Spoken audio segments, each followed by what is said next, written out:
নমস্কার, হিন্দু এপিক চ্যানেলে আপনাকে স্বাগতম। আমরা আগের ভিডিওতে জেনেছি পাণ্ডুর 5 পুত্রের জন্মের রহস্য। পাণ্ডবদের জন্মকাহিনীকে কেন রহস্য বলা হয়েছে তা জানতে আমাদের আগের ভিডিওটি সম্পূর্ণ দেখতে হবে। আগের ভিডিওটিতে আমরা এটাও জানতে পেরেছি পাণ্ডু ও তার দ্বিতীয় স্ত্রী মাদ্রীর কিভাবে মৃত্যু হয়েছিল। আজ আমরা জানব পাণ্ডুর মৃত্যুর পরবর্তী পঞ্চপাণ্ডবদের অবস্থা। পঞ্চপাণ্ডবদের কৈশোর জীবনের বিভিন্ন ঘটনার মধ্যে একটি অন্যতম ঘটনা ভীম কিভাবে শতহস্তীর শক্তি লাভ করেছিলেন। তো চলুন মূল ঘটনা পর্বে প্রবেশ করা যাক। শতশৃঙ্গ পর্বতে রাজা পাণ্ডুর অকাল প্রয়াণের পর কুন্তী যখন 5 পুত্রকে নিয়ে হস্তিনাপুরে এলেন, তখন থেকেই কৌরবদের মনে ঈর্ষার একটি বিষ দানা বাঁধতে শুরু করেছিল।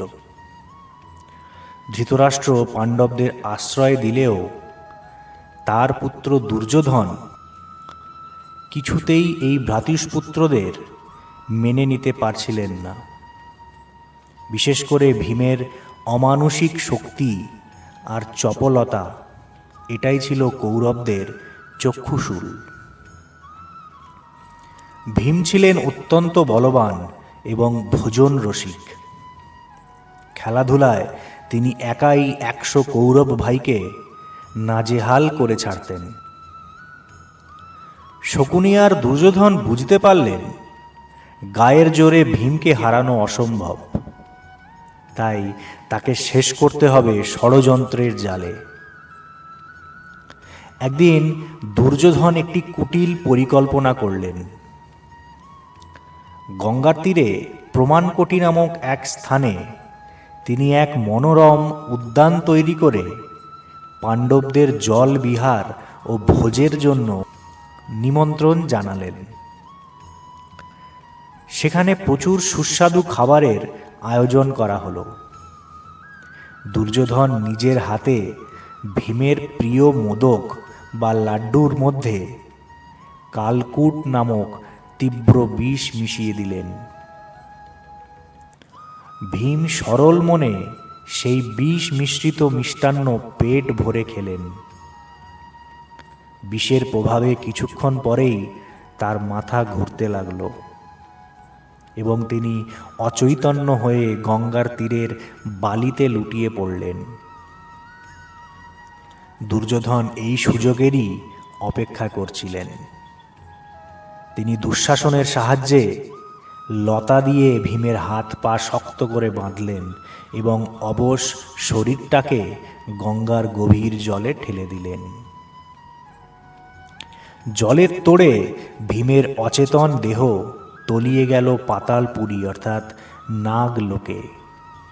সেখানে অসংখ্য বিষধর নাগ ভীমকে আক্রমণ করল এবং দংশন করতে শুরু করল। কিন্তু এখানেই ঘটল এক অলৌকিক ঘটনা। সাপের কামড়ে যে বিষ ভীমের শরীরে প্রবেশ করেছিল, তার প্রতিক্রিয়ায় খাবারের সঙ্গে মিশিয়ে দেওয়া বিষটি কেটে গেল। 2 বিষের সংঘর্ষে ভীম সম্পূর্ণ সুস্থ হয়ে জেগে উঠলেন। জেগে উঠেই ভীম দেখলেন হাজার হাজার সাপ তাকে ঘিরে ধরেছে। তিনি নিজের অসীম শক্তিতে বাঁধন ছিঁড়ে ফেললেন এবং সাপগুলোকে আছাড় মারতে শুরু করলেন। প্রাণ ভয়ে সাপেরা তাদের রাজা বাসুকীর কাছে গিয়ে নালিশ জানালো। নাগরাজ বাসুকী যখন স্বয়ং ভীমের সামনে এলেন, তখন সেখানে উপস্থিত ছিলেন আর্যক নামে এক বৃদ্ধ নাগ। আর্যক ছিলেন ভীমের মাতামহী অর্থাৎ কুন্তীর পিতার বংশের পূর্বপুরুষ। নিজ বংশের দৌহিত্রকে চিনতে পেরে আর্যক তাকে সস্নেহে আলিঙ্গন করলেন। আর্যকের অনুরোধে নাগরাজ বাসুকী ভীমকে এক পরম বর দিতে চাইলেন। তিনি বললেন, ভীমকে আমাদের সেই দিব্য রস পান করতে দেওয়া হোক, যা পান করলে মানুষের শরীরে হাজার হাতির বল সঞ্চার হয়। বাসুকীর অনুমতি পেয়ে ভীম সেই অমৃততুল্য রস পান করতে শুরু করলেন। একে একে তিনি 8টি বিশাল কলসির রস পান করে ফেললেন। এই দিব্য পানীয়ের প্রভাবে ভীম এক গভীর ঘুমে আচ্ছন্ন হল।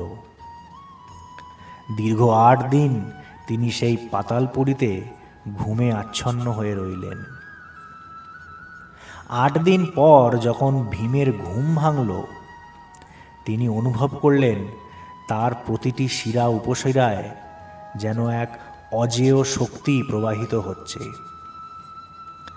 নাগরা তাকে বিদায় জানালো এবং পরম যত্নে গঙ্গার তীরে রেখে এলো। এদিকে হস্তিনাপুরে ভীমকে খুঁজে না পেয়ে কুন্তী ও অন্য 4 পাণ্ডব শোকে কাতর হয়ে পড়েছিল। দুর্যোধন মনে মনে উৎসব পালন করছিলেন। তিনি এটা ভেবেছিলেন যে ভীম চিরতরে শেষ হয়ে গেছে। ঠিক সেই সময় সিংহের মতো গর্জন করে ভীম প্রাসাদে প্রবেশ করলেন। কুন্তী তার হারানো ছেলেকে ফিরে পেলেন, আর কৌরবদের মুখ ভয়ে চূর্ণ হয়ে গেল। নাগলোক থেকে ফিরে আসা ভীম এখন আর সাধারণ মানুষ নন। তিনি তখন 10,000 হাতির শক্তির অধিকারী। তিনি এক মহামানব। এই ঘটনাই পাণ্ডবদের মনে আত্মবিশ্বাস জাগিয়ে তুলেছিল। পাণ্ডবরা আত্মবিশ্বাসী হয়েছিলেন যে অধর্মের বিনাশ অনিবার্য। বন্ধুরা, এই ছিল ভীমের শতহস্তীর ন্যায় শক্তিমান হওয়ার কাহিনী। ভিডিওটি ভালো লেগে থাকলে লাইক শেয়ার করে অন্যকে জানার সুযোগ করে দেবেন। এরকম আরও ভিডিও পেতে চ্যানেলটি সাবস্ক্রাইব করতে ভুলবেন না। দেখা হবে পরের ভিডিওতে। ধন্যবাদ।